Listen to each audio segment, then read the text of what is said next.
ನಮಸ್ಕಾರ ಸ್ನೇಹಿತರೆ, ಹೇಗಿದ್ದೀರಿ ನೀವೆಲ್ಲ? ಅನ್ನಿಸ್ ಫ್ಯಾಮಿಲಿಗೆ ಸ್ವಾಗತ. ಇವತ್ತೊಂದು ಹೆಲ್ದಿಯಾದ ಒಳ್ಳೆ ಹಲಸಿನಕಾಯಿ ಬೀಜದ ಲಡ್ಡುವನ್ನು ಮಾಡ್ತಾ ಇದ್ದೇನೆ. ಸ್ಪೆಷಲ್ ಆದ ಲಡ್ಡು. ಇದನ್ನು ನೀವು ಕೂಡ ಒಮ್ಮೆ ಟ್ರೈ ಮಾಡಿ ನೋಡಿ, ತುಂಬ ಟೇಸ್ಟಾಗಿದೆ. ಈ ಮಳೆಗಾಲದಲ್ಲಿ ಈ ಟೈಮಲ್ಲಿ ಎಲ್ಲರ ಮನೆಯಲ್ಲಿ ಹಲಸಿನ ಬೀಜ ಹೆಚ್ಚಾಗಿದ್ದೇ ಇರ್ತದೆ. ಅದನ್ನು ಬಿಸಾಡೋ ಬದಲು ಇಂಥ ಆರೋಗ್ಯಕರವಾದ ಲಡ್ಡನ್ನು ಮಾಡಲು ಟ್ರೈ ಮಾಡೋಣ. ಜಾಸ್ತಿ ಸಿಪ್ಪೆ ತೆಗೆಯುವುದು ಬೇಡ.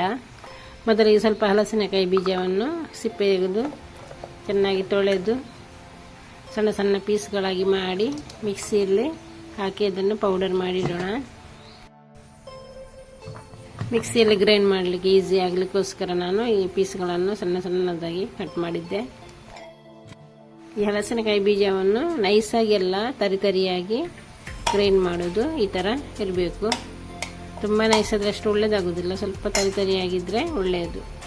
ಅದಕ್ಕೆ ಸ್ವಲ್ಪ ನೆಲಗಡಲೆಯನ್ನು ಕೂಡ ಪೌಡರ್ ಮಾಡೋದು. ಇದನ್ನೊಂದು ಸೈಡಲ್ಲಿ ಇಡೋಣ.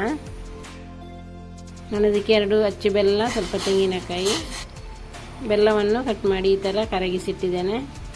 ಬೆಲ್ಲದ ಪಾಕ ಮಾಡಬೇಕಂತೇನಿಲ್ಲ, ಬೆಲ್ಲ ಕರಗಿದ್ರೆ ಸಾಕು. ನಂತರ ಒಂದು ಪಾತ್ರೆಯಲ್ಲಿ ಸ್ವಲ್ಪ ದಪ್ಪ ತಳದ ಪಾತ್ರೆಯಲ್ಲಿ ಇದನ್ನು ಮಾಡೋದು ಒಳ್ಳೆಯದು. ಮೊದಲಿಗೆ ಸ್ವಲ್ಪ ತುಪ್ಪವನ್ನು ಹಾಕಿ ಸ್ವಲ್ಪ ದ್ರಾಕ್ಷಿಯನ್ನು ಫ್ರೈ ಮಾಡ್ತಾ ಇದ್ದೇನೆ. ನಂತರ ಗೋಡಂಬಿಯ ಪೌಡರನ್ನು ಅದನ್ನು ಕಟ್ ಮಾಡಿದಂತಹ ಪೀಸ್ಗಳಿದ್ದಲ್ಲಿ ಅದನ್ನು ಈಗ ಫ್ರೈ ಮಾಡ್ತಾ ಇದ್ದೇನೆ. ಇದನ್ನು ಕೂಡ ತೆಗೆದು ಒಂದು ಸೈಡಲ್ಲಿ ಇಡುವುದು. ನೆಕ್ಸ್ಟ್ ಈ ಹಲಸಿನಕಾಯಿ ಬೀಜದ ಪೌಡರನ್ನು ಅದಕ್ಕೆ ಸೇರಿಸಿ ಚೆನ್ನಾಗಿ ಇದನ್ನು ಫ್ರೈ ಮಾಡೋದು. ಅದಕ್ಕೆ ಸ್ವಲ್ಪ ತುಪ್ಪವನ್ನು ನಾನು ಸೇರಿಸ್ತಾ ಇದ್ದೇನೆ. ಸಾಧಾರಣ ಅರ್ಧ ಗಂಟೆಯಷ್ಟು ಹೊತ್ತು ಬೇಕಾಗುವುದು ಇದು ಫ್ರೈ ಮಾಡಲು. ಇದರ ಹಸಿ ವಾಸನೆ ಹೋಗುವವರೆಗೆ ಇದನ್ನು ಫ್ರೈ ಮಾಡಬೇಕಾಗುವುದು. ನಂತರ ನೆಲಗಡಲೆ ಪೌಡ್ರನ್ನು ಇದಕ್ಕೆ ಸೇರಿಸಿ ನಂತರ ಇದೇ ರೀತಿ ಕೈ ಆಡಿಸ್ತಾ ಇರುವುದು. ಇದರ ಹಸಿ ವಾಸನೆ ಏನು ಉಳಿಬಾರ್ದು ಅಷ್ಟರವರೆಗೆ ಇದನ್ನು ಫ್ರೈ ಮಾಡ್ತಾ ಇರೋದು. ಸ್ವಲ್ಪ ಏಲಕ್ಕಿಯನ್ನು ಪೌಡರ್ ಮಾಡಿ ಇಟ್ಟುಕೊಂಡಿದ್ದೇನೆ, ಇದನ್ನು ಈಗ ಸೇರಿಸುವುದು. ಇದಕ್ಕೆ ಅಷ್ಟೇ ಅಳತೆ ಇಷ್ಟೇ ಅಳತೆ ಅಂತೇಳಿ ಏನಿಲ್ಲ, ನಮಗೆ ಅಂದಾಜಿಗೆ ಈ ಥರದ ಲಡ್ಡುವನ್ನು ತಯಾರಿಸಬಹುದು.